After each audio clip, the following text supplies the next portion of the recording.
Have you noticed your relationships becoming more distant lately? Perhaps your grandchildren's visits are becoming shorter, or conversations with your children seem to lack the warmth they once had. If you're nodding your head, you're not alone. As we journey through our 60s and 70s, certain habits can unknowingly create invisible walls between us and our loved ones. Today, we're going to explore these hidden barriers and discover how small adjustments can transform your relationships. This isn't about placing blame, it's about recognizing patterns that might be affecting the connections you cherish most. Let's explore how we can rebuild these bridges, one simple step at a time.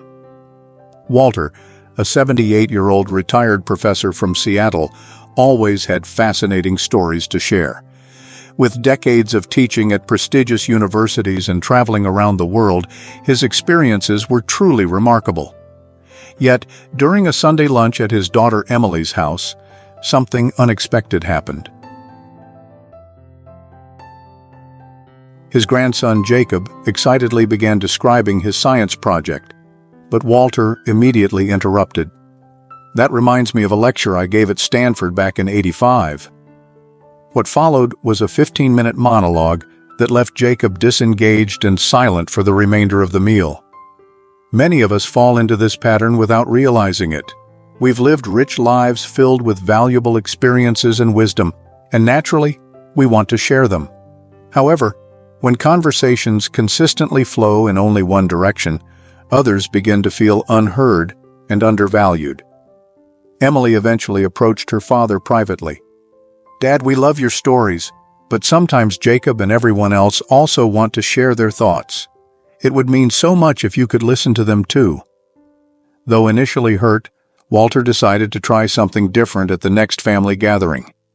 When Jacob mentioned his project, Walter fought the urge to interject and instead asked, "What's the most interesting part of your project? What are you hoping to discover?" The change was remarkable. Jacob became animated, the conversation flowed naturally, and when Walter later shared a related story, everyone listened with genuine interest. Communication thrives on balance. When we take time to listen actively, we not only make others feel valued, but also create the perfect moment for our own stories to be truly appreciated. Consider Richard, a 70-year-old retiree from Portland. Once the life of family gatherings, he gradually became quiet and withdrawn. His responses grew shorter. He stopped asking questions about his children's lives or his grandchildren's activities. Though he never intended it, his silence was building an invisible wall. "Grandpa, why don't you ask me about my day anymore?" his grandson Oliver asked one afternoon. The question caught Richard off guard. He hadn't realized his silence was being interpreted as disinterest or lack of care. This pattern is particularly common as we age. Sometimes we feel that younger generations' experiences are too different from our own to relate to. Other times, we worry about being a burden by asking too many questions. Yet this very silence can leave our loved ones feeling disconnected. The solution is wonderfully simple. Show curiosity. A sincere "How was your day?" or "What made you smile today?" carries immense power. Richard began setting aside time each day, 10 minutes every morning to call a family member or a dedicated conversation time during dinner with his wife. The results transformed his relationships. His family felt valued, and Richard felt more connected to their lives than he had in years. Small questions build strong bridges. They show that despite age differences or changing times, your interest and love remain constant. Dorothy, 73 from Denver, deeply loved her family and wanted the best for them. However, her concern often emerged as criticism, especially regarding technology and modern lifestyles. During one family dinner, she spotted her grandson Ethan checking his phone and immediately commented, "Always glued to that screen. In my day, we managed just fine without all these gadgets."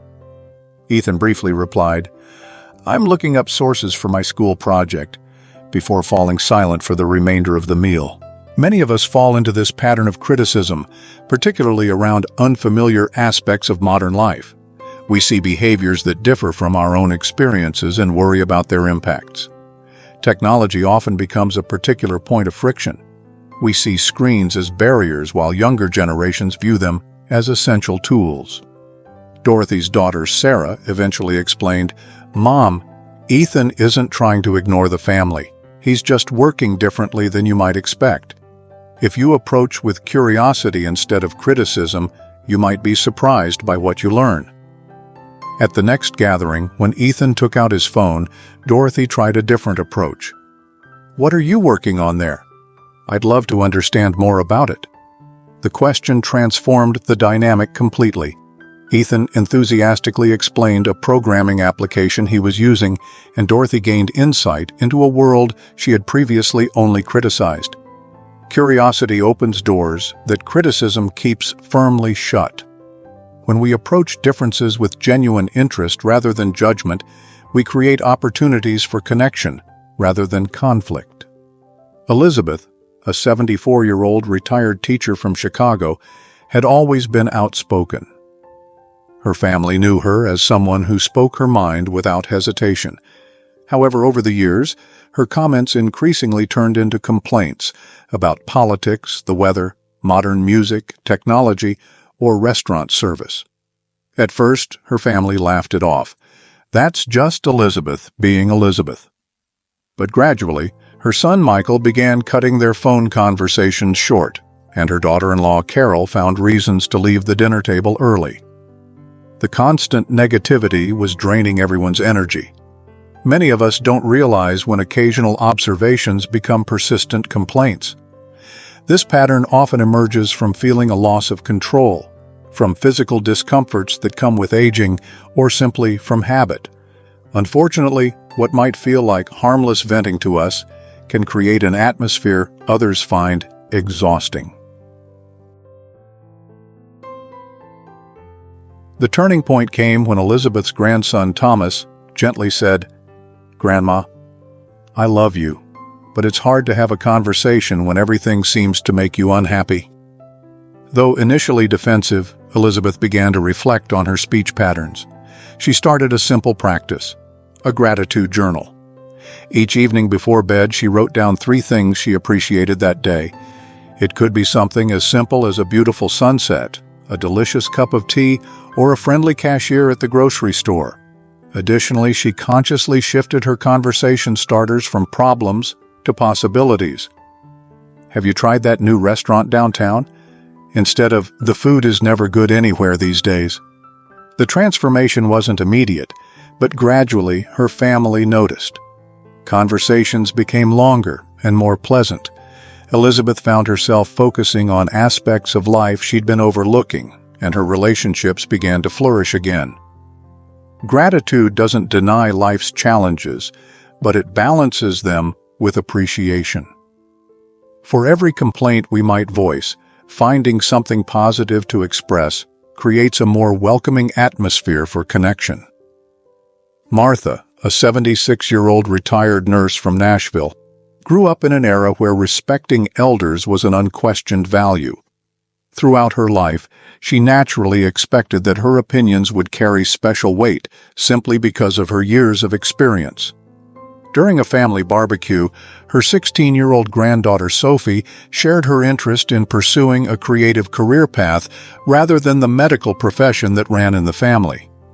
Martha immediately responded, "In my day, we didn't chase such risky paths. As your grandmother, I'm telling you that you should follow our family tradition." Sophie quietly excused herself, leaving Martha feeling confused and hurt by what seemed like disrespect. This dynamic creates particular tension across generations. Many of us grew up understanding respect as something automatically granted to elders, while younger generations often view respect as something earned through mutual understanding. When we demand deference based solely on age, we risk creating resistance rather than connection. Martha's son David eventually explained, "Mom, Sophie values you deeply, but she also needs to feel that her thoughts matter to you. Respect flows both ways now." When Sophie visited again, Martha tried a different approach. Instead of immediately offering her opinion, she asked, "What draws you to this creative path? What do you imagine your life might look like?" Sophie, surprised by this genuine curiosity, opened up about her dreams and concerns. Their conversation became rich and meaningful, with Sophie actually asking for Martha's perspective by the end. True influence doesn't come from authority, but from connection. When we show interest in others' perspectives before sharing our own, our wisdom becomes welcome rather than imposed. Harold, a 72-year-old retired engineer from Phoenix, had overcome significant hardships throughout his life. He worked multiple jobs to put himself through college, built his career during economic downturns, and provided for his family through challenging times. When his granddaughter Madison called, distressed about the pressures of her first corporate job, Harold responded, "You think that's difficult? Back in my day, I worked 60-hour weeks without complaining. Young people today don't understand real struggle." Madison quickly changed the subject and began calling less frequently. Many of us fall into this comparison trap. We've faced serious challenges and sometimes feel that younger generations' struggles pale in comparison. Our intention is often to provide perspective, but the impact is that others feel their experiences aren't valued or understood. Harold's daughter Rebecca eventually explained, "Dad, Madison doesn't call as much because she feels like her problems don't matter to you. She's not looking for you to solve everything, she just wants to feel heard." This insight changed Harold's approach. The next time Madison mentioned work stress, instead of comparing it to his own experiences, he simply said, "That sounds really challenging. Tell me more about what you're facing." This created space for Madison to express herself fully, and their relationship began to strengthen again. Every generation faces unique challenges. When we validate others' experiences without comparison, we build trust that transcends generational differences. These stories reveal a powerful truth. Often the habits that create distance in our relationships aren't intentional. They're unconscious patterns that develop gradually. The good news is that once we recognize them, they can be changed through simple, consistent adjustments. Remember Walter, who learned to listen before sharing his stories? Richard, who discovered the power of asking questions? Dorothy, who replaced criticism with curiosity? Elizabeth, who balanced complaints with gratitude? Martha, who found mutual respect more powerful than authority? And Harold, who validated rather than compared struggles? Each made small changes that transformed their relationships. You can do the same. Start with awareness. In your next conversation, notice: are you listening as much as speaking? Are you asking questions that show genuine interest? Are you focusing on positives alongside concerns? Are you seeking to understand before being understood? These small shifts can rebuild connections that may have weakened over time.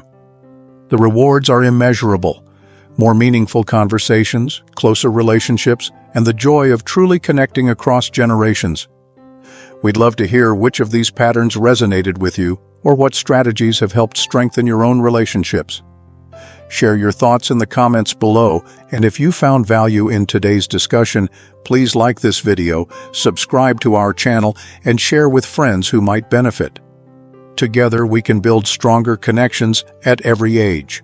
After all, it's never too late to grow closer to those we love. Small changes today can bring deeper joy tomorrow. Until next time, remember that every conversation is an opportunity for connection.